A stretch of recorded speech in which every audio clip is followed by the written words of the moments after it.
reflexiones sobre la Cuaresma que vamos a hacer. Vamos a comenzar con una oración en el nombre del Padre, del Hijo y del Espíritu Santo. Amén. Te damos gracias, Señor, porque nos permites reunirnos en esta noche. Te pedimos por cada uno de nosotros. Te pedimos para que nos ilumines y nos ayudes continuamente en nuestra vida y que este tiempo de Cuaresma sea un tiempo de encuentro contigo. Te lo pedimos a ti que vives y reinas por los siglos de los siglos. Amén. En el nombre del Padre, del Hijo y del Espíritu Santo. Amén. Tomen asiento, por favor. Hermanos, pues ya hemos comenzado, ¿verdad?, la Cuaresma, y vamos ahora a reflexionar en estas pláticas cuaresmales que vamos a tener los viernes. Vamos a reflexionar pues algunos de los signos, ¿verdad?, de las prácticas que vivimos en Cuaresma, porque a veces, ¿verdad?, pues ya las damos por hecho, ya las damos por descontado, y tal vez en muchas ocasiones pues tenemos una idea general, una idea vaga, o a lo mejor pues lo decimos por decirlo y no lo profundizamos. Entonces vamos a profundizar pues estos signos y estas prácticas propias de la Cuaresma, ¿no?, para que podamos vivir mejor la Cuaresma, entendiendo mejor estas prácticas que se nos van proponiendo. Por lo tanto, vamos a comenzar hoy, ¿verdad?, en esta primera charla sobre la Cuaresma.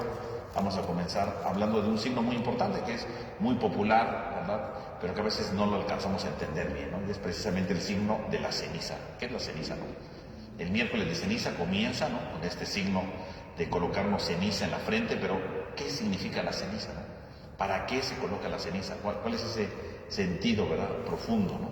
Y si bien a veces pues se da una explicación sencilla, ¿no?, pero vamos a tratar de entenderlo, ¿verdad?, en general, porque entendiendo bien qué es la ceniza podremos entonces profundizar esto y podemos entender mejor nuestro compromiso de Cuaresma, ¿no? Porque no solamente es entenderlo, sino cómo esto repercute en nuestra vida, ¿no?, cómo esto nos ayuda continuamente a nosotros.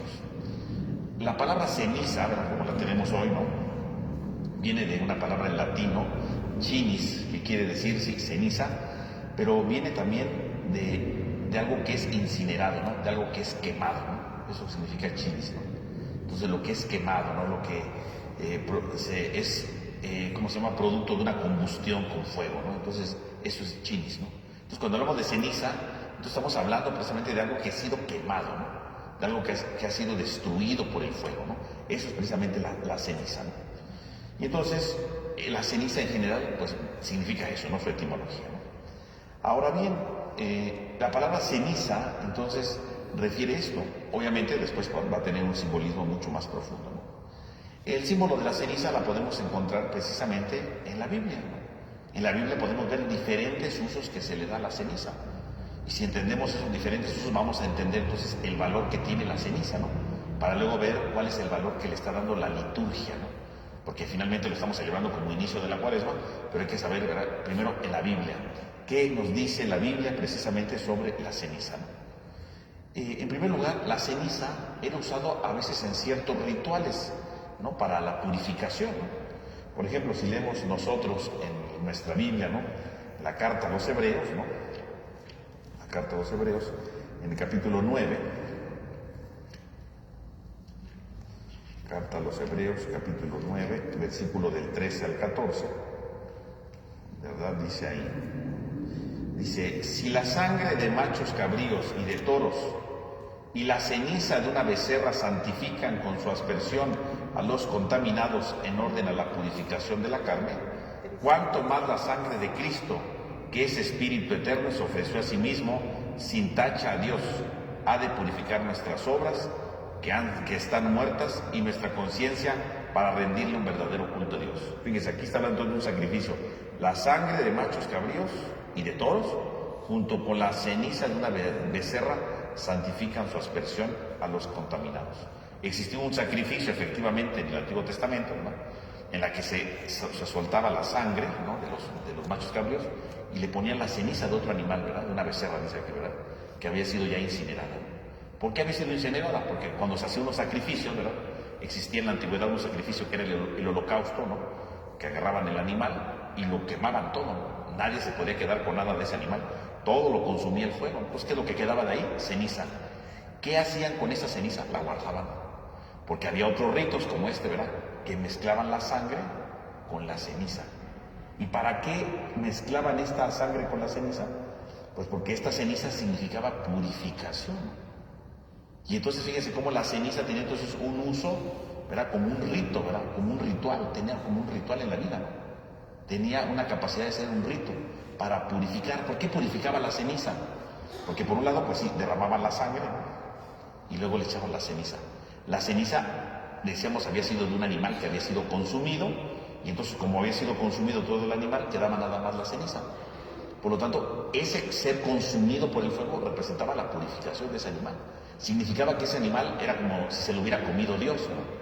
Porque nadie se lo comió más que el fuego, y entonces representa a Dios. Entonces nada más quedó la ceniza. Significa que esa ceniza es fruto de una purificación. Y entonces, al echarla con la sangre, esa sangre quedaba purificada. Entonces era un ritual para purificar a las personas. Entonces fíjense cómo la ceniza entonces tenía un sentido de rito, ¿no? Y servía precisamente para purificar. Y bueno, en el Antiguo Testamento, ¿verdad? No vamos a hacer aquí largo el cuento, pero existían hay varios ritos, ¿verdad? Sobre quemar ciertos animales, ¿no? Que si una vaca roja, ¿verdad? Que si se quema, ¿verdad? Tiene cierto valor, pero sirve para purificar, ¿no? Por lo tanto, la ceniza en sí misma tiene ya un rito de purificación. Tiene un valor de purificación en los ritos, ¿no? Y tiene un valor de purificación. Entonces vean cómo la ceniza tiene en primer lugar ese signo. Otro signo de la ceniza que podemos ver en la Biblia es el arrepentimiento. Entonces cuando la ceniza servía precisamente para arrepentirse, ¿no? Para arrepentirse. Por ejemplo, eso lo podemos ver en el libro del profeta Jonás, ¿no? Digo, aparecen varios, ¿no? Pero el libro del profeta Jonás nos narra precisamente esto, ¿no? En el libro del profeta Jonás, en el capítulo 3, ¿no? El libro del profeta Jonás, capítulo 3, bueno, si es que lo encuentro, ¿no? Entonces dice, Jonás, aquí está, Jonás 3, ¿no? Dice, entonces a Jonás lo mandan, ¿verdad?, para que vaya a anunciar que se va a destruir Nínive, porque va a ser destruida, ¿verdad?, por sus pecados, ¿no? Y entonces dice Jonás 3, ¿no? Dice, por segunda vez le habló Yahvé a Jonás diciéndole, prepárate y vete a Nínive, la metrópoli, para anunciarle el mensaje que yo te comuniqué. Jonás se preparó y marchó a Nínive de acuerdo con la orden de Yahvé. Nínive era una gran ciudad, con un recorrido de 3 días. Jonás comenzó a atravesar la ciudad y caminó un día entero proclamando, en un plazo de 40 días, Nínive será destruida. Los ninivitas creyeron en Dios, organizaron un ayuno y tanto grandes y pequeños se vistieron de sayal. Y el anuncio llegó hasta el rey de Nínive, que se bajó del trono, se quitó su manto, se cubrió de sayal y se sentó en la ceniza. Y luego mandó proclamar en Nínive un decreto diciendo que todos los hombres y bestias, ganado mayor y menor, no prueben bocado ni pasten ni beban en agua, que hombres y animales se vistan de sayal y que invoquen a Dios, y que cada uno se convierta de su mala conducta y de sus acciones violentas. Bueno, entonces ahí está, lo mismo. Entonces llega el profeta Jonás, dice que todo se va a destruir, ¿verdad? Que ya está el plazo, ¿verdad?, cumpliéndose, y entonces que si no se arrepienten, va a destruir Dios todo, ¿no? ¿Qué hacen los ninivitas en cuanto escuchan? Empiezan a cambiar de vida, ¿verdad? Hacen ayunos, dice que se visten de sayal, ¿verdad? El sayal pues es una tela como de costal, ¿verdad?, como de saco, ¿no? Así como cuando alguien tiene un costal, ¿no? Pues no es una tela muy finita, ¿verdad? Está toda porosa, ¿verdad?, con picos, ¿verdad? Si yo me pusiera un saco, un costal, pues me va a picar todo, ¿no? Eso era un sayal, ¿no? Era una tela muy rasposa, ¿no? Entonces uno se ponía esa para que me estuviera raspando como en señal de penitencia, ¿no?, de arrepentimiento, ¿no? Y vemos cuando dice, cuando la noticia le llegó al rey, ¿qué hizo el rey? De inmediato se bajó de su trono, ¿no? Se bajó de su trono, donde él dirige, ¿no?, al pueblo, se puso el sayal y dice, ya no se sentó en el trono, ¿dónde se sentó? En la ceniza. ¿Y entonces qué es la ceniza? Un signo de arrepentimiento, ¿no? La ceniza es un signo de arrepentimiento, un signo de pecado, un signo de pequeñez, un signo de fragilidad. Es decir, cambió su trono por la ceniza, ¿no? Su trono, ¿qué significaría? El poder, ¿no?, el mando, donde dirige, su fuerza, ¿no? Ese es el trono. Y en cambio, en lugar de eso, se sentó en ceniza. ¿Qué significa la ceniza? Pues la sencillez, la humillación, ¿no? Dejó de sentarse en el trono donde mandaba, donde se sentía poderoso, para sentarse en la ceniza, para reconocer que él no es nada, ¿no? Porque eso significa sentarse en la ceniza, ¿no? Si la ceniza, decimos ahorita, viene de quemar algo, de algo que se destruye, que está diciendo, mi trono es este, la destrucción. La destrucción en el sentido de que no me voy a creer el que manda, aquí no, el que manda es Dios, entonces me siento en ceniza para decir, este es mi único lugar, ¿no? Yo mando desde mi pequeñez, yo mando desde mi fragilidad, yo mando, ¿verdad?, desde mi simpleza, ¿verdad? Yo mando aquí, ¿no? Y vean cómo entonces se sienta desde su pequeñez, ¿no? Desde su fragilidad, ¿no? Ahí es donde se sienta, ¿no? Vean cómo entonces podemos apreciar precisamente esta realidad, ¿no? Es Dios, ¿verdad?, que pide que cambien de vida, y vean, los ninivitas obedecen, ¿verdad? Nadie pone un pero, ni el rey. El mismo rey cambió su trono por la ceniza. Por lo tanto, ¿qué representa la ceniza? El arrepentimiento, ¿no? El saber que no soy nada, el saber que soy pequeño, que soy frágil, ¿no? Entonces, es sentarse precisamente ahí, ¿no? Entonces, la ceniza representa el arrepentimiento, el reconocer que no soy nada y que estoy arrepentido, que estoy dolido por eso, ¿no? Entonces, por un lado sirve para purificar en los ritos, sirve para arrepentirse, un signo de arrepentimiento. También la ceniza es un signo de luto. Cuando alguien moría, ¿verdad?, los judíos, ¿verdad?, en algunos lugares acostumbraban a echarse ceniza en señal de luto, ¿no? Pues cuando alguien se moría, ¿verdad?, podemos ver en diferentes textos, ¿no? Cuando alguien muere, ¿qué es lo que hacen? En primer lugar se quitaban los zapatos, ¿no? Se quedaban descalzos, ¿no? ¿Por qué caminaban descalzos? Porque estar descalzo es un signo de la esclavitud. Las personas libres en aquel tiempo, los libres, los que no eran esclavos, andaban con sus sandalias, ¿no? Una persona que era esclava no podía tener sandalias. Las sandalias es un signo de libertad. Por lo tanto, tenían que quitarse las sandalias, ¿no? Tenían que andar descalzos. ¿Por qué cuando alguien se moría se quitaban las sandalias? Pues se las quitaban para decir que tenían un gran dolor, porque estaban esclavizados a su pena, ¿no? Estaban esclavizados a su dolor, se quitaban eso. Se rasgaban la ropa, ¿no? Se rasgaban la ropa, toda la ropa. ¿Por qué se rasgaban la ropa? Porque la ropa, ¿verdad?, la vestidura representa la persona, ¿no? La muerte de alguien, ¿qué es lo que hace? Desgarra, rompe nuestra persona, ¿no? Rompe nuestro ser, rompe nuestra identidad, ¿no? Por eso se rompía la ropa, ¿no?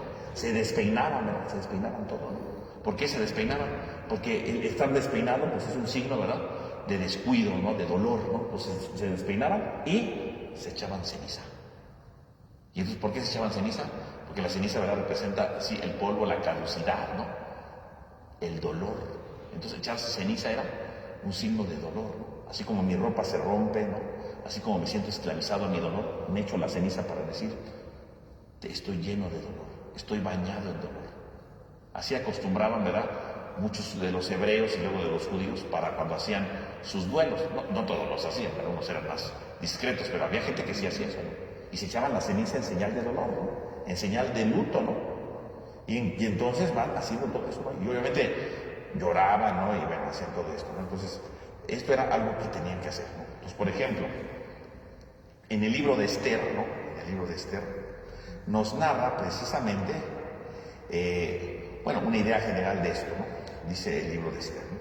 Dice, y en cada provincia y en cada lugar donde el mandato del rey y su decreto llegaba, tenían los judíos que hacer luto y ayuno, lloro y lamentación, y tenían que ponerse el cilicio y la ceniza en la cama de todos. Entonces, aquí la reina Esther está diciendo, cuando llega el momento del dolor, ¿qué es lo que tienen que hacer? Echarse la ceniza, ¿no?, en señal de luto, ¿no?, porque habían perdido todo lo que tenían, ¿no?, habían perdido todo lo que habían alcanzado. Entonces, el echarse la ceniza es un signo de luto, ¿no? Es una señal de dolor, ¿no?, de consternación, ¿no? Dice el Salmo 102, ¿no? La ceniza la tengo en vez del pan y mezclo mi bebida con lágrimas. Entonces, fíjense, la ceniza se sustituye por el pan, o sea, cuando estoy de luto no como nada, ¿no? El pan es el alimento, ¿no? ¿Qué es lo que lo sustituye? La ceniza, es el dolor, ¿no? Es el dolor. Por lo tanto, la ceniza es una señal de luto, ¿no? Es una señal de destrucción, ¿verdad?, de dolor profundo, esa es la ceniza, ¿no? Hoy día pues no existe ese signo ya, pero eso es la ceniza, ¿no? La gente se llenaba de ceniza, ¿no? Como diciendo, estoy lleno de tristeza, ¿no? Estoy llena de dolor, ¿no?, por esto que estoy viviendo, ¿no? El profeta Jeremías, ¿verdad?, cuando anuncia, ¿verdad?, les dice que ya llegó la desgracia, ¿verdad?, porque viene la invasión del pueblo de Israel, les dice, revuélquense en ceniza y hagan duelo por el hijo único. Revuélquense, o sea, llénense de luto porque el pueblo de Israel fue destruido, ¿no? revuélcate en ceniza, o sea, llénate de dolor, de tu desgracia, porque el hijo único ha sido capturado. Entonces la ceniza es un signo de luto. Entonces fíjense, la ceniza tiene mucho significado, como purificación en los rituales, como un signo de arrepentimiento, como un signo de luto, ¿no? De dolor, de tristeza, eso puede significar. Y también la ceniza puede significar la pequeñez, puede ser una imagen de la pequeñez, ¿no? La ceniza puede ser una imagen de la pequeñez. Dice el libro del Génesis, ¿no? 18:27, ¿no? Dice Génesis 18:27, pero cuando Abraham se dirige hacia Dios, dice, ¿dónde está? Dice, replicó Abraham, mira, Señor, que soy atrevido de interpelar a mi Señor, yo que soy solo polvo y ceniza, ¿no? Aquí Abraham, ¿verdad?, es cuando está haciendo una oración por los de Sodoma, ¿no? Que dice Dios que va a destruir Sodoma, y dice, bueno, y si hubiera 50 justos, dice Dios, bueno, si hay 50, no destruyo, ¿no? Y le va bajando la tarifa, ¿no? Entonces, cuando Abraham está ahí negociando con Dios, ¿cuántos se pueden salvar? Entonces, en una de esas le dice, Señor, yo soy polvo y ceniza. Entonces ahí la palabra ceniza, ¿qué representa? La pequeñez, ¿no? La pequeñez delante de Dios, ¿no? Ahí no representa ni luto ni dolor, ahí la ceniza representa la pequeñez, ¿no? La fragilidad de la persona, ¿no? Eso es la ceniza, ¿no? Soy débil, soy frágil, Señor, y bueno, pues perdóname, ¿verdad? Pero quiero dirigirte a la palabra, ¿no? ¿Qué tal si no encontramos algunos justos? Entonces, él se reconoce pequeño, ¿no? Entonces ven cómo la ceniza dentro de la Biblia tiene diferentes significados, ¿no? De entrada. Entonces, el arrepentimiento, el luto, la pequeñez, la purificación, depende de los ritos, ¿no? Entonces, la ceniza tiene una amplia gama de significados, ¿no? Ahora bien, la ceniza va a entrar dentro del tiempo de la Cuaresma. ¿Cómo surge la Cuaresma? La Cuaresma, hoy día pues hablamos de 40 días, ¿verdad? Ya lo tenemos muy bien colocado, ¿no? Pero en realidad la Cuaresma, ¿cómo surge? La Cuaresma no surge de un día para otro, ¿no? Cuando empieza la vida de la iglesia, ¿verdad?, a finales del siglo I, pues no existe la Cuaresma. ¿Cuál era la única Cuaresma? Bueno, ¿qué era lo equivalente a la Cuaresma? Pues lo equivalente a la Cuaresma, ¿verdad?, a finales del siglo I, pues nomás era pues 2 días de ayuno. Lo que hoy llamaríamos Viernes Santo y el Sábado Santo eran días de ayuno, pues nada más era eso. Porque ya el sábado por la noche celebraban la Pascua, ¿no? Lo que hoy llamamos la Vigilia Pascual, ¿no? Pero en aquel tiempo, pues solamente había esos 2 días de ayuno, ¿verdad? Y entonces los 2 días de ayuno, pues era lo que equivaldría a la Cuaresma. Ya cuando empieza el siglo II, empieza a haber una semana de preparación. Dice, bueno, pues si la Pascua es tan importante, pues como nada más 2 días, una semana, ¿no? Y empieza a celebrarse una semana de ayuno, ¿verdad?, en la que la gente se prepare, en la que la gente esté preparada mejor, y empieza a surgir, ¿no? Después, ¿verdad?, ya a finales del siglo II, en el siglo III, empieza a surgir precisamente el tiempo de 3 semanas, ¿no? 3 semanas. Dijeron, no, pues una semana es muy poquito, mejor que sean 3 semanas, ¿no? Entonces ya aumentaron ya 3 semanas. Y ya, ¿verdad?, para finales del siglo III, siglo IV, empiezan a hablarse de 40 días, ¿no? 40 días antes de la Pascua. Y entonces, ¿verdad?, van armando los 40 días, pero cuando empieza a hablarse de la Cuaresma, los 40 días empezaban con el primer día, con el primer domingo de la Cuaresma, Y empezaba así, entonces, el primer domingo de Cuaresma hasta el Jueves Santo, se cumplen así los 40 días, y ya luego el viernes, sábado y domingo, ¿no? Entonces así era. Pero se supone que la Cuaresma, hoy día pues ya no es así, ¿no? Pero en la Cuaresma se supone que tenían que ser 40 días de ayuno. Así empezó la Cuaresma, 40 días de ayuno. Se tenían que ayunar los 40 días para prepararse a la Pascua, ¿no? Pero entonces se toparon con un problema. Si empezaba el primer domingo, no se podían hacer los 40 días de ayuno así. ¿Por qué? Porque el domingo no se puede ayunar. El domingo es el día del Señor, ¿no? Y si es el día del Señor, el domingo no se debe de ayunar, ¿no? El domingo no se debe de ayunar. Es el día del Señor, lo dice Jesús, ¿no? No pueden ayunar mientras el novio está con ellos, ¿no? Mientras aquí está el banquete, no se puede. ¿Cuál es el día del banquete por excelencia? El domingo. El cristiano no puede ayunar el domingo, ¿no? Entonces, como el cristiano no puede ayunar el domingo, entonces sí eran 40 días, pero no se pueden ayunar los 40 días. Entonces dijeron, no, pues tenemos entonces que alargar la Cuaresma. Y entonces contaron otros días y empezó el miércoles. Entonces vamos a empezar el miércoles antes del primer domingo, y así se ayunan 40 días. Los domingos no se ayunaron, pero todos los días de entre semana, ¿verdad? Sí se ayunaron. Y luego, ¿verdad? A finales del siglo IV empieza a surgir en algunos lugares, ¿verdad? Y luego ya se fue extendiendo a otros, se fue añadiendo el signo de la ceniza. Entonces, la cuaresma, ve cómo fue evolucionando, ¿verdad? De 2 días a 1 semana, luego a 3 semanas, ¿verdad? Y luego quedó los 40 días tomando el primer domingo de cuaresma. Y luego dijeron, no, pues hay que ayunar 40 días, entonces lo alargaron al miércoles. Y luego metieron el signo de la ceniza en el inicio, ¿no? Y por eso empezó el miércoles de ceniza. Entonces así es como apareció, poco a poco. Entonces no es que miércoles de ceniza desde que inició la iglesia, no. Estamos hablando de finales del siglo IV, ¿no? A finales del siglo IV empieza a aparecer el signo de la ceniza formalmente. Para completar los días, porque como se ayunaban los 5 domingos, entonces, bueno, contando los días sábados y domingo, se juntaban 40 días. Nada más, por eso cayó el miércoles, ¿no?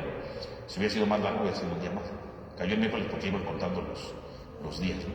Para que fueran 40. O sea, si ustedes cuentan del miércoles de ceniza al jueves santo, sin contar los domingos, son 40 días de ayuno, no 40 días. Entonces, cuando uno ve la cuaresma, ¿verdad? Si ustedes se dan cuenta de la cuaresma, ustedes son curiosos y empiezan a contar los días, no les van a dar los 40 días, en realidad. Y uno dice, ¿pero por qué no? Pues porque el origen fue esto, ¿no? 40 días de ayuno, sin contar los domingos.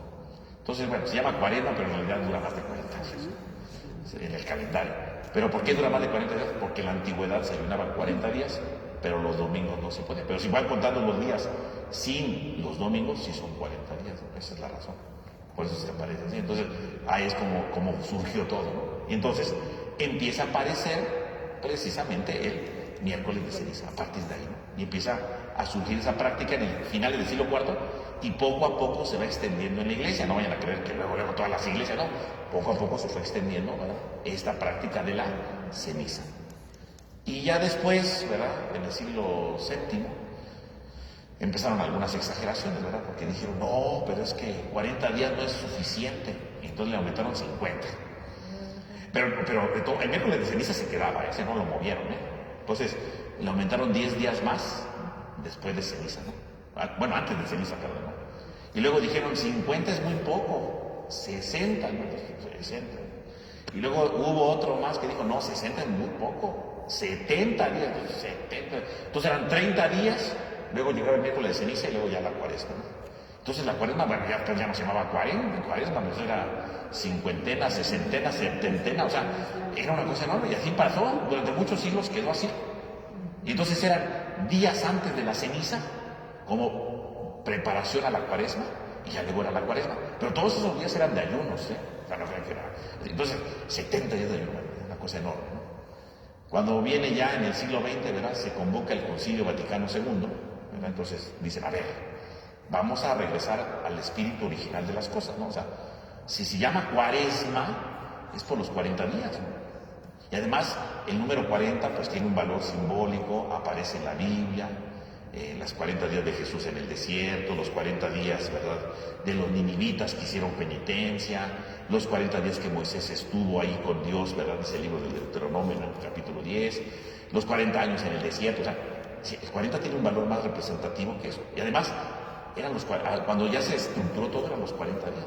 Entonces lo que dicen, a ver, no, vamos a quitar todos esos días previos y vamos a dejar la cuaresma como era, como empezó en el siglo IV, ¿no?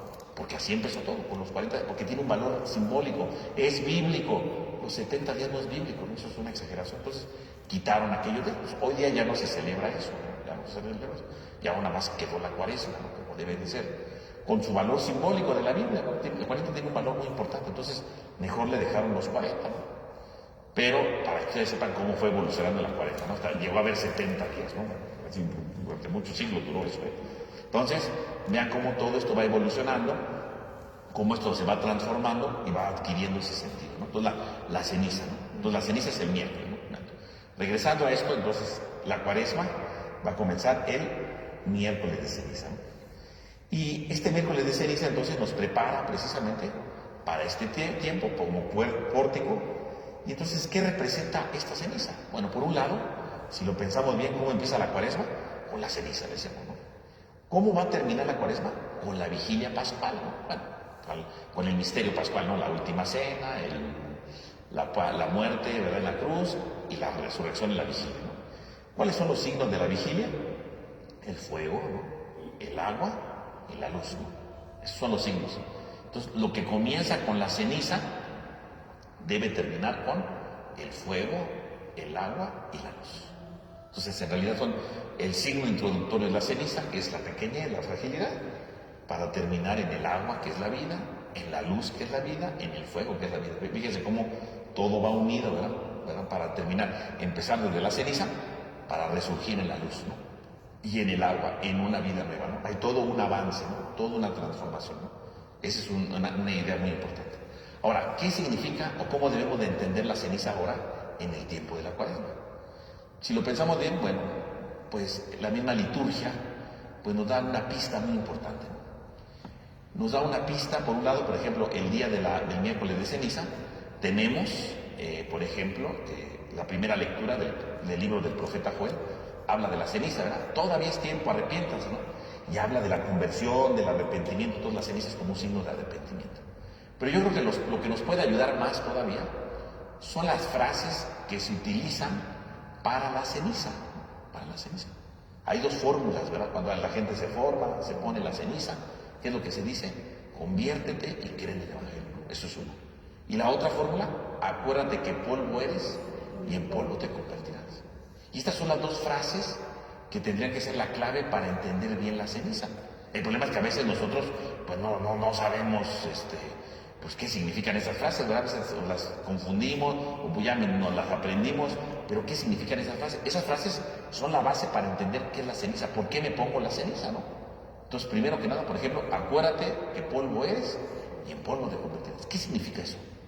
Cuando yo era niño, ¿verdad? Pues me habían explicado, ¿verdad? Me habían dicho, no, pues acuérdate que polvo eres y polvo te convertirás. Es cuando tú te mueras, te vas a hacer cenizas, ¿no? Y por eso te pones la ceniza para que te acuerdes que algún día te vas a morir y vas a quedar hecho cenizas, ¿no? Eso es lo que a mí me explicaron cuando era niño, pero no es cierto, no es cierto. Me lo explicaron, pero se equivocaron. Y hay gente que hoy todavía lo cree y no es cierto, eso no es. ¿Cuándo dice en la Biblia, acuérdate que polvo es y en polvo te convertirás? Lo dice en el libro del Génesis, ¿no? En el capítulo 3, ¿no? En el versículo 19.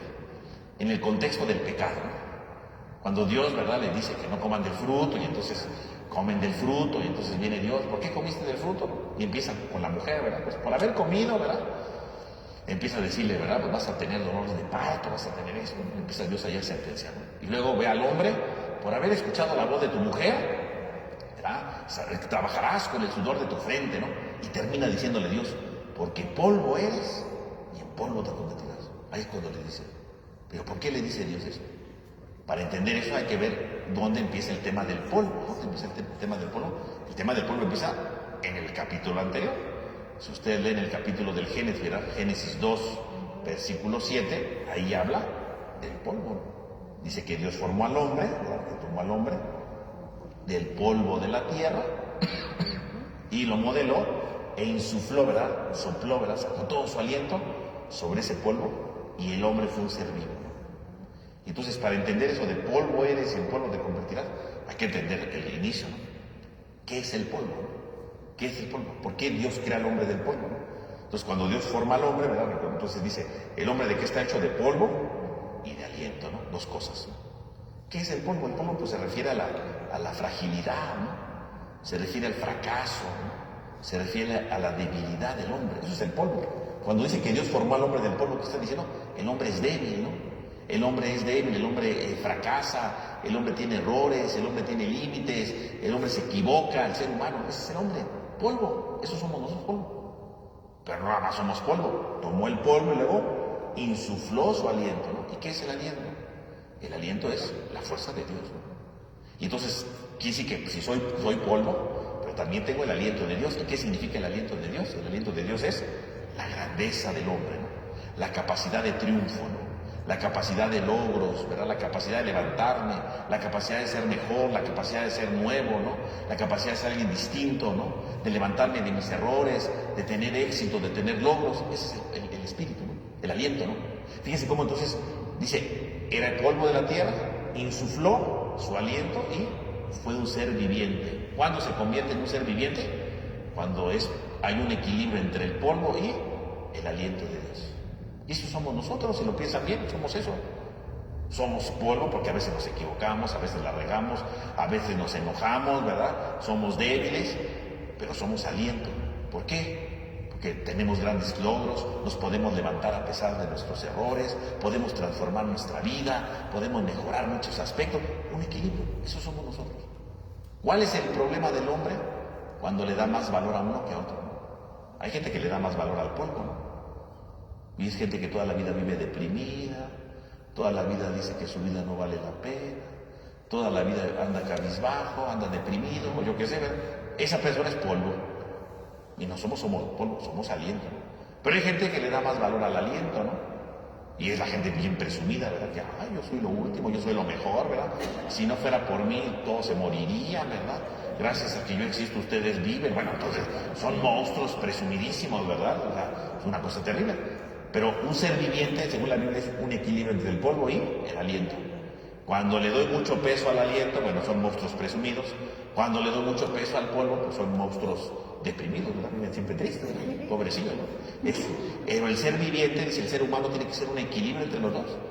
Porque ni siempre va a ser lo máximo, ni siempre va a ser lo peor. Tiene que haber un equilibrio entre los dos. Eso somos. Entonces, fíjense, el libro del Génesis, cuando habla de la creación del hombre, no está diciendo cómo creó Dios al hombre. Lo que nos está diciendo es, ¿quién es el hombre? Porque a veces interpretamos ese texto, ¿verdad? De tomó el polvo, le insufló, y lo vemos nada más como, ay, Dios así creó al hombre. No, la Biblia no está diciendo cómo creó Dios al hombre, está diciendo quién es el hombre. Somos polvo y somos aliento, y tenemos que tener un equilibrio entre los dos. Ese es el hombre, ¿no? Y esa es la clave de todo, ¿no? Porque a veces luego, ¿verdad? Cuando uno pasa a la secundaria y a la prepa, no, Dios, ¿cómo va a crear eso un muñeco con el barro, que no sé qué? No, pues es que Dios no creó así al hombre, ¿no? La Biblia no está diciendo cómo, sino quién es el hombre, ¿no? Quiénes somos. Y somos polvo y somos aliento, ¿no? Y esto yo creo que es lo importante, ¿no? Un equilibrio entre las dos realidades. Esa es la clave de todo. Un equilibrio. Algo que se vaya equilibrando, que le vaya encontrando sentido, ¿no? A eso se refiere aquí precisamente esto, ¿no? Debe de haber un equilibrio, un equilibrio. Entonces, dicho esto, ahora vayamos a lo que decíamos. Acuérdate que polvo eres y en polvo te convertirás. ¿Qué está diciendo el texto? Lo está diciendo después del pecado. No le está diciendo que se va a hacer cenizas cuando se muera, no es eso. Porque si el polvo es la debilidad, lo que acabamos de explicar, ¿no? El fracaso, ¿qué es lo que le está diciendo el Señor? Dios, por haber comido del fruto vas a trabajar, la tierra te va a dar abrojos y espinas, ¿no? O sea, el dolor, ¿no? La esterilidad. Y acuérdate que polvo eres y en polvo te convertirás. O sea, si pecaste, ¿por qué pecaste? Porque eres polvo, o sea, porque eres frágil. Y si sigues en ese camino, en polvo te convertirás.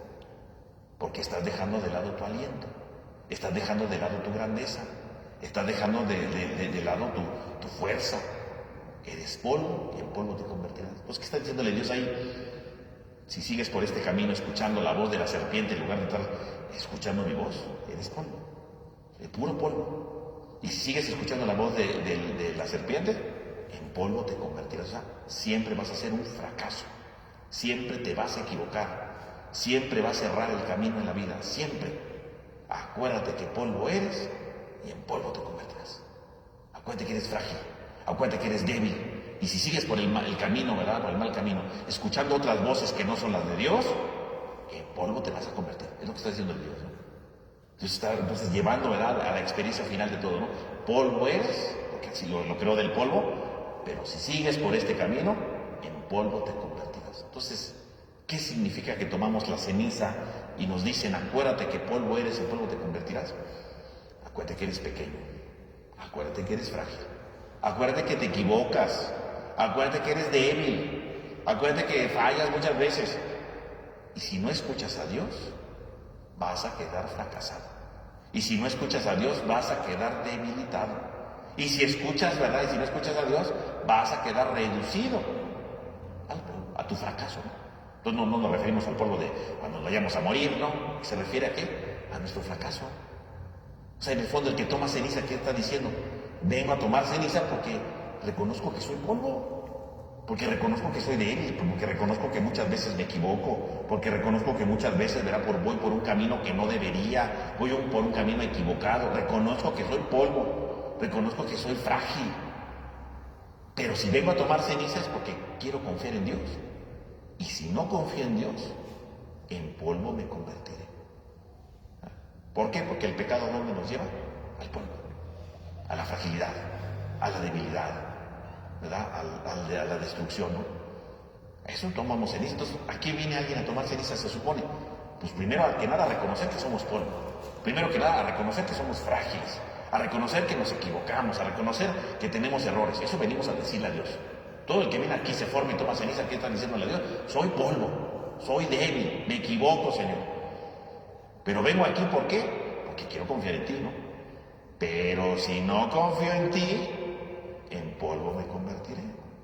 Es decir, voy a seguir fracasando en la vida, ¿no? Si no escucho tu palabra, en polvo me convertiré. Si no hago un esfuerzo por cambiar mi vida, en polvo me convertiré. Si no hago un esfuerzo, ¿verdad?, por ayudar a otros, en polvo me convertiré. O sea, en el fondo, el que está viniendo a tomar ceniza, en el fondo, ¿a qué se supone que vino? A reconocer su debilidad, a reconocer que necesita la ayuda de Dios y a reconocer que si no va a escuchar a Dios, en polvo se va a convertir, va a seguir fracasando en la vida. Es que soy de lo peor, ¿verdad? Piense cualquier pecado. Vengo a tomar ceniza y mi polvo es, no sé, pues soy medio enojón, ¿no? Por ejemplo, soy muy enojón, me enojo de todo, grito de todo. Bueno, pues soy polvo soy. Necesito la ayuda de Dios, ¿verdad? Porque tengo que escuchar su palabra para ser más paciente, para gritar menos, ¿verdad? Porque si no, me voy a convertir en polvo. Porque pues, si voy a seguir de enojón, gritándole a todo el mundo, peleándome, pues voy a terminar en polvo. Porque al rato ya nadie me va a hablar, ¿no? Al rato ya nadie me va a soportar, al rato me van a ver y van a decir, Madre Santa, ahí viene este Señor, ¿verdad? Dios nos libre, ¿verdad? Entonces, pues, en polvo me voy a convertir, ¿no? O vengo y tomo ceniza porque soy infiel, por ejemplo, ¿verdad? Soy infiel. Polvo, ¿verdad? Soy infiel, soy frágil, soy limitado, ¿no? Entonces me tomo la ceniza, soy polvo, soy infiel, pero vengo a escuchar la palabra para dejar de ser infiel, ¿no? Para ser fiel a mi esposo, a mi esposa, para estar más con ellos, ¿verdad? Para convivir más con ellos, para hablar más con ellos. Pero si no lo hago, en polvo me convertiré. Porque el infiel, al final de cuentas, puede destruir su matrimonio, puede destruir su familia. En polvo te convertirás. Y no porque Dios esté amenazando, ¿verdad? Ay, Dios me va a castigar. No. Si yo no cambio mi polvo, en polvo me convertiré. Si le sigo enfatizando, ¿verdad? Sigo reforzando mi polvo, en polvo me voy a convertir. Porque soy aliento, tengo que levantarme. Y a eso vengo a la ceniza, a levantarme. Pero si no, me voy a convertir en polvo. Y ese es el sentido de la ceniza. ¿A qué venimos a la ceniza entonces? Pues venimos precisamente a eso, a reconocer que somos pequeños, que somos pobres, pero que a pesar de eso queremos cambiar, ¿no? Que a pesar de eso queremos ser mejores, ¿no? Que a pesar de eso queremos transformar nuestra vida, ¿no? Eso es lo importante, ¿no? Eso es lo que queremos, ¿no? Fíjense cómo entonces la ceniza entonces no es simplemente tomarla por la buena suerte, ¿verdad? O yo qué sé, porque hay gente que viene, padre, ven a tomar la ceniza para que no me duela la muela, ¿no? Vaya al dentista, o sea, pues sí, no es para eso, ¿no? Padre, es que escucho ruidos en mi casa, ¿no? Pues mejor vea si no hay un gato o un animal ahí metido, pero pues, la ceniza no le va a ayudar a eso, ¿no? Padre, es que me ha ido mal en la vida, ¿no? Pues la ceniza no es ¿cómo se llama? Para que me vaya bien por la vida, no es un amuleto de buena suerte, ¿no? No, lo importante es precisamente que yo lo vea como un signo de arrepentimiento, ¿no? Un signo de perdón, de reconciliación, ¿no? Eso es lo importante de la Cuaresma, ¿no? Eso es lo fundamental, ¿no? Que yo reconozca mi fragilidad para levantarme, que yo reconozca mi fragilidad para que no me sienta derrotado y entonces me siga transformando, ¿no? Primera frase. La segunda, ¿cuál es la segunda? Conviértete y cree en el Evangelio, ¿no? La siguiente, ¿no?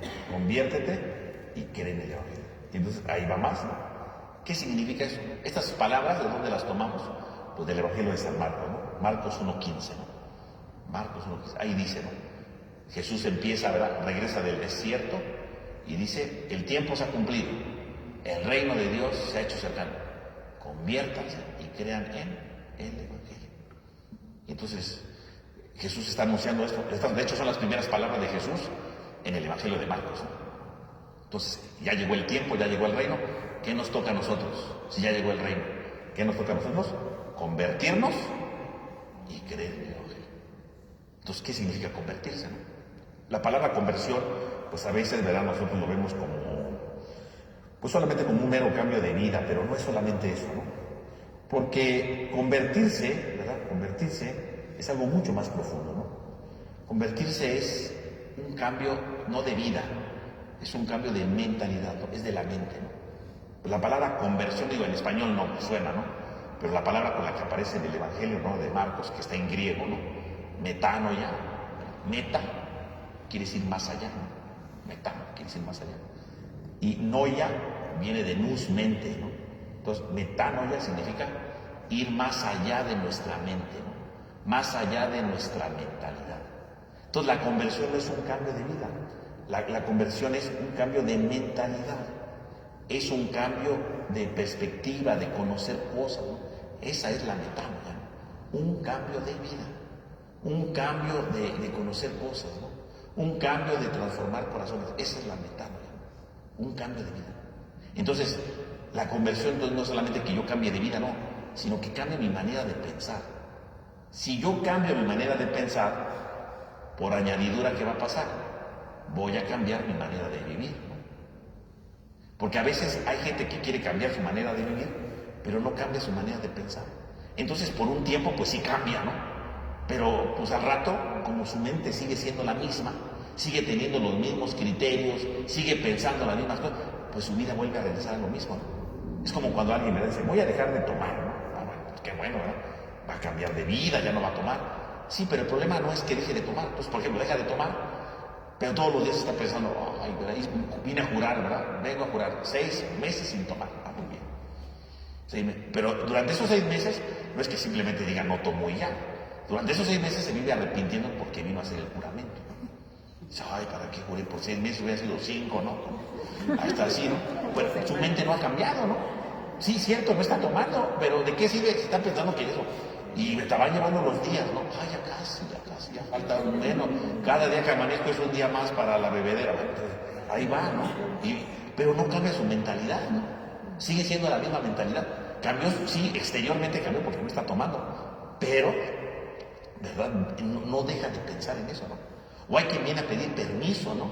Otra vez dijo al padre, vengo a pedirle permiso porque voy a tomar. Bueno, ¿a mí qué? Pues, no, lo que pasa es que juré, bueno. Entonces, como juré, pues vengo a que usted me deje, porque eran los 15 años de no sé quién, ¿no? Entonces, vengo porque quiero tomar, ¿no?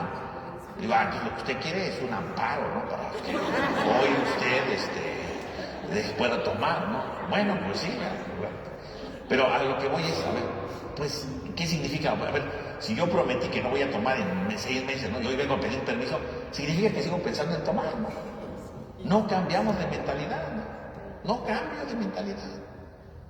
Por supuesto que cuando terminan los 6 meses, lo primero que va a hacer, ¿qué es? Irse a poner una pero buena, ¿verdad?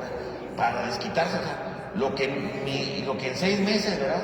Estuve desintoxicado, ahorita se retoma, ¿verdad? Todo el tiempo perdido lo retomamos hoy, ¿no? Y pues no sirvió de nada, ¿no? Digo, sirvió en el sentido de que, bueno, durante esos 6 meses no tomo, pero habría que ver cómo vivió todo ese tiempo, ¿no? Porque uno vivía ansioso, vivía preocupado porque ya se acababa el tiempo, ¿no? Vivía, ¿verdad? A la mejor hasta peleando más porque pues estaba dejando de tomar, ¿no? O sea, habría que ver cómo vivía. ¿Cuál es el problema? No cambió su mentalidad, nada más cambió exteriormente, ¿no? Entonces, cuando Jesús dice conviértanse, no solamente es cambiar de vida, ¿no? Conviértanse es cambia tu manera de pensar. Porque en la medida que cambies de pensar, tus actos van a cambiar, ¿no? Si tú dices, a ver, no voy a tomar, pero no voy a cambiar, voy a tomar, pero no solamente porque hago un juramento, sino porque efectivamente veo que el alcohol me está lastimando, que con el alcohol lastimo a mi familia, ¿verdad? Porque cuando llego todo borracho, pues, por supuesto que lastimo a mi familia, ¿verdad? Los hiero, ¿verdad? Los grito, los maltrato. No está bien eso, no está bien que yo los esté haciendo eso. Y empiezo a convencerme, me dice, claro, eso está mal. Estoy cambiando mi mentalidad. No, por supuesto no se hace de un día a otro. Es lento, es gradual, ¿no? Pero lo voy haciendo. Lo voy cambiando. Lo voy transformando. Pero es un cambio de mentalidad. ¿Qué es lo que está diciendo Jesús? Conviértanse, o sea, cambien de mentalidad. Cambien su forma de ver la vida. Eso es lo que tiene que hacer, ¿no? ¿Quieres que el reino llegue a tu vida? Cambia tu forma de vivir, ¿no? No solo de vivir, sino de pensar. Y cuando tú cambias tu forma de pensar, vas a cambiar tu forma de vivir, tu forma de actuar. Porque ya no lo vas a hacer solamente porque te ves obligado, sino porque ya estás convencido de lo que estás haciendo, ¿no? Esa es la conversión, ¿no? Y es lo que pide la Cuaresma. ¿Qué pide la Cuaresma? Que nos convirtamos, que cambiemos nuestra manera de pensar las cosas y podamos entender las cosas de una manera distinta, ¿no? Cuando yo pienso las cosas de manera distinta, por supuesto que vivo de manera diferente. Y ya no voy a volver a caer en el pecado. ¿Por qué? Porque ya mi manera de pensar es diferente, ¿no? Cuando, por ejemplo, una persona de verdad deja de tomar, ¿por qué deja de tomar? Porque ya no se le antoja, ¿no? Porque ya cambió su manera de pensar, ¿no? Digo, a ver, esto está mal, esto es terrible, ¿verdad? Y obviamente se convence y dice, ya no lo voy a hacer, ¿no? Ya está convencido. Claro, puede volver a caer, yo no digo que no, ¿verdad? Porque por alguna circunstancia, ¿verdad? Pero en general ya no anda pensando en beber. Una persona que de verdad dice, ya no voy a tomar, y de verdad lo trabaja o pide ayuda, ¿verdad? Porque hay lugares donde te ayudan a todo eso. En el fondo, ¿qué es toda esa ayuda? Es precisamente no el reprimirse, ¿no? Porque eso no sirve para nada, ¿no? Se va cambiando su modo de pensar y transforma todo, ¿no? Digo, ahí te puse el ejemplo del alcohol, que ahora es más sencillo, pero va aplicado a lo mismo, ¿no? A ver, ya voy a dejar de hacer esto, ya voy a dejar de hacer aquello, o sea, pero es cambiar mi manera de pensar, ¿no? A ver, estoy dañando, estoy lastimando, estoy hiriendo, no estoy ayudando, estoy perjudicando, y empiezo a caer en la cuenta de todo eso. Llega un día que digo, ya no lo voy a hacer, pero ya no lo hago, no porque no lo quiera hacer, nada más porque me veo obligado, sino porque estoy convencido de que ese no es el camino, ¿no? Esa es la conversión. Y eso es lo que estamos diciendo. Entonces, conviértanse. Y luego dice, y crean en el Evangelio, dice Jesús, ¿no? Crean en el Evangelio. ¿Y qué es creer en el Evangelio? Entonces, dice Jesús, creer. Y cuando decimos creer en el Evangelio, la palabra creer, ¿verdad? Es una palabra muy importante, ¿no? Que a lo mejor hoy pues, la usamos de manera muy distinta, ¿no? Pero cuando Jesús usa ahí en el Evangelio de Marcos aparece la palabra creer en el Evangelio. La palabra creer es una palabra que es pistis, ¿no? Pistis, bueno, ¿eso qué quiere decir? Bueno, pistis es aferrarse a algo, ¿no? Adherirse a algo, no estar pegado a algo, ¿no? Es eso, pistis. Así como, por ejemplo, ¿verdad? Cuando un barco se hunde, ¿verdad? Pues, yo voy en el barco, ¿verdad? Se hunde, pues uno pues, ahí anda flotando, ¿verdad? Y si en medio de toda esta desgracia, ¿verdad? Del barco que se está hundiendo, ¿verdad? Yo encontrar una tabla que está ahí, ¿qué haría con esa tabla? Pues la agarraría, ¿no? Y no la agarraría ahí de, bueno, pues voy a ver qué pasa. No, yo digo, aquí me puedo ahogar y de repente en una tabla, pues yo la agarro y la agarro fuerte, ¿verdad? Nada de que, pues ahí medio ligerito, un flotador, no voy a hacer unos buzos. No, yo me agarro fuerte, ¿no? Y si me agarro de la tabla, pues no la suelto, ¿no? Si estoy viendo el accidente, pueden venirnos a rescatar, pues en lo que vienen o no, yo me aferro a la tabla que encontré, ¿no? Y no la suelto. Nada de que la tenga la tabla y a ver un solito, a ver qué pasa. Pues no, un solito igual me ahogo, ¿no? Es aferrarse ahí, ¿no? Es tomarla con fuerza, ¿no? Ese acto de aferrarse, de unirse a la tabla, ¿verdad? Para no ahogarse, eso se dice pistis, que es la palabra que traduce como creer. Creer. Entonces, ¿qué es creer? Creer es aferrarse a Dios, eso es creer. Aferrarme a Dios. Creer que Dios es el que me salva, ¿no? Creer que aferrarme a Dios y decir es el que me salva, el que no permite que me ahogue, el que no permite que me hunda, es ese. Y obviamente para aferrarse, ¿qué necesitamos? Dedicarnos totalmente a agarrarlo. Pero no podemos hacerlo con equipaje, ¿no? Porque si yo dijera, tengo la tabla y digo, pues de una vez, ya que agarré la tabla, voy a agarrar mis maletas, voy a agarrar esto, ¿qué va a pasar? Pues la tabla no va a aguantar y me voy a hundir con todo. Entonces, ¿tú quieres aferrarte a la tabla que es Dios? No quieres soltarte, pero tampoco puedes ir ni con tus prejuicios, ni con tus enojos, ¿verdad? Ni con cantidad de cosas que vamos cargando en la vida. Libérate de todo y aférrate a Jesús. Eso es la fe, ¿no? Eso es creer en el Evangelio. Aférrate al Evangelio, o sea, aférrate a la propuesta de Jesús sin prejuicios, sin ideas secundarias, sin ideas superficiales. Aférrate al proyecto de Jesús y encuentres el sentido de tu vida. Esa es la fe. Eso es creer en el Evangelio. Eso es lo que le da sentido al Evangelio. Y entonces sí, cuando tú te aferras al Evangelio, sales a flote en la vida. Entonces fíjense, conviértanse y crean en el Evangelio. Ya llegó el reino de Dios, dice el Evangelio de Marcos. ¿Qué te toca a ti? Dios ya llegó. Convierte, cambia tu manera de pensar y aférrate al Evangelio. Únete al Evangelio. Fíjense qué extraordinario, ¿no? Y entonces, esa es la frase que decimos el miércoles de ceniza. Y esa frase nos ayuda mucho. Entonces, ¿quién es el que toma ceniza? El que viene y toma ceniza lo hace precisamente ¿por qué? Porque quiere convertirse y quiere creer en el Evangelio. Entonces yo, ¿por qué me formo aquí, me pongo ceniza para empezar la cuaresma? Porque esta cuaresma tengo que hacer un propósito de cambiar mi mentalidad. Quiero cambiar mi manera de pensar, ¿no? Es que tengo un montón de pecados. Bueno, pues voy a cambiar mi mentalidad, por lo menos de un pecado, ¿no? Voy a empezar a trabajar un pecado, pero no solamente dejar de hacerlo, sino cambiar mi manera de entender la vida, cambiar mi manera de comprender las cosas, para poder hacerlas de una mejor manera, ¿no? Para poder hacerlas de una mejor forma. Y entonces comprender las cosas desde una nueva perspectiva, y entonces me voy convirtiendo, voy cambiando mi mentalidad. ¿A qué tomo ceniza, Señor? Ayúdame para cambiar, ayúdame para transformar mi vida, ayúdame para cambiar mi mente y mis actos sean distintos. A eso venimos a la ceniza. Y creer en el Evangelio. Señor, ayúdame a aferrarme a ti.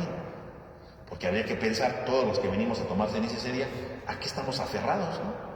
¿Estamos aferrados al Evangelio? Hay gente que no está aferrada al Evangelio, está aferrada a sus odios, está aferrada a sus envidias, está aferrada, ¿verdad?, a sus corajes, está aferrada a un montón de cosas, pero no en el Evangelio. El que toma ceniza viene a decir, creo en el Evangelio, o sea, ven, Señor, ayúdame a adherirme, ¿no? Ayúdame a aferrarme, ayúdame a hacerme cercano a tu Evangelio, a tu palabra, a tu mensaje. Que sea tu mensaje el que guíe mis pensamientos, que sea tu mensaje el que guíe mis pasos por la vida, que sea tu mensaje el que me vaya acompañando siempre. Conviértete y cree en el Evangelio. Fíjese cómo entonces este texto del Evangelio de Marcos ilumina lo que es la ceniza. Entonces, ¿a qué venimos a tomar ceniza?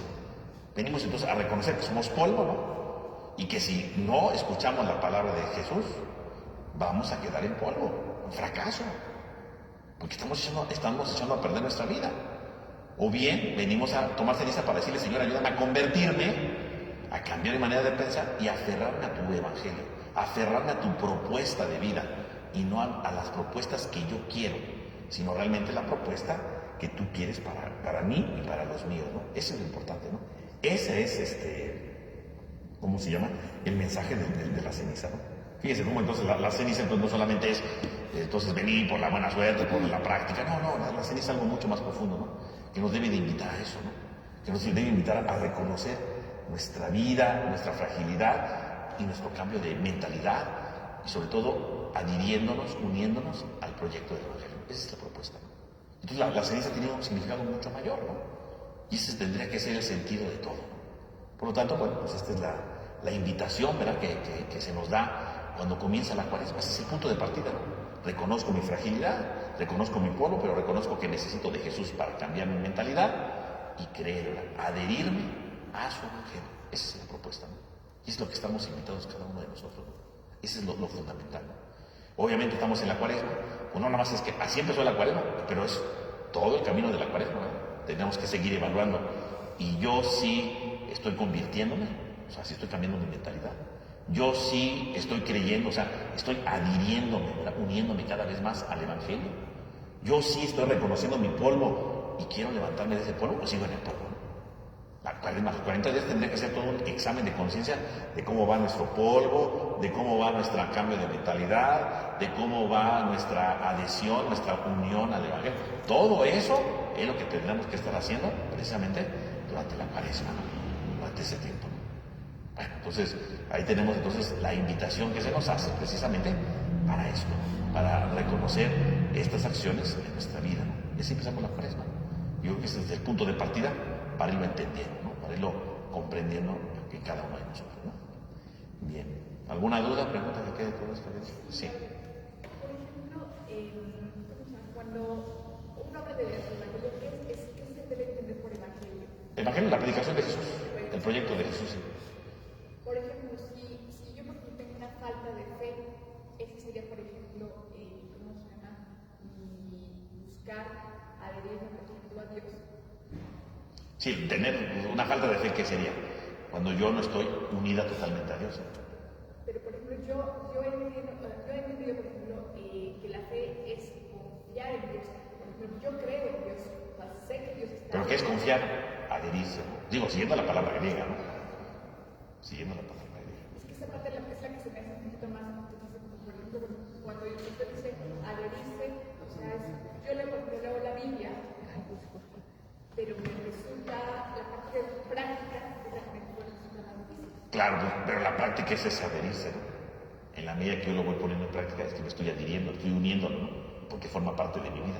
En la medida que digo, yo no voy a hacer eso, pues me estoy soltando de esa tabla, ¿no? Esa sería como la idea. Tomando en cuenta la palabra, ¿no? Que está dando ahí. Sí, es exigente, ¿no? Pero es finalmente lo que está diciendo Jesús. Bien. Bueno, entonces, la próxima semana, bueno, pues ya viene la fiesta, ya viene casi nuestra fiesta patronal, ¿no? Entonces, la próxima semana, el próximo viernes, en lugar de la plática de Cuaresma, vamos a tener, ¿verdad? Jueves y viernes, va a haber unas pequeñas reflexiones sobre la Virgen María como preparación a nuestra fiesta de la Encarnación. Entonces, el próximo viernes se va a haber una reflexión, pero en torno a la Virgen, para prepararnos a la fiesta de Nuestra Señora de la Encarnación, ¿no? Los jueves y viernes se van a preparar unas reflexiones sobre la Virgen como preparación para nuestra fiesta, por un lado.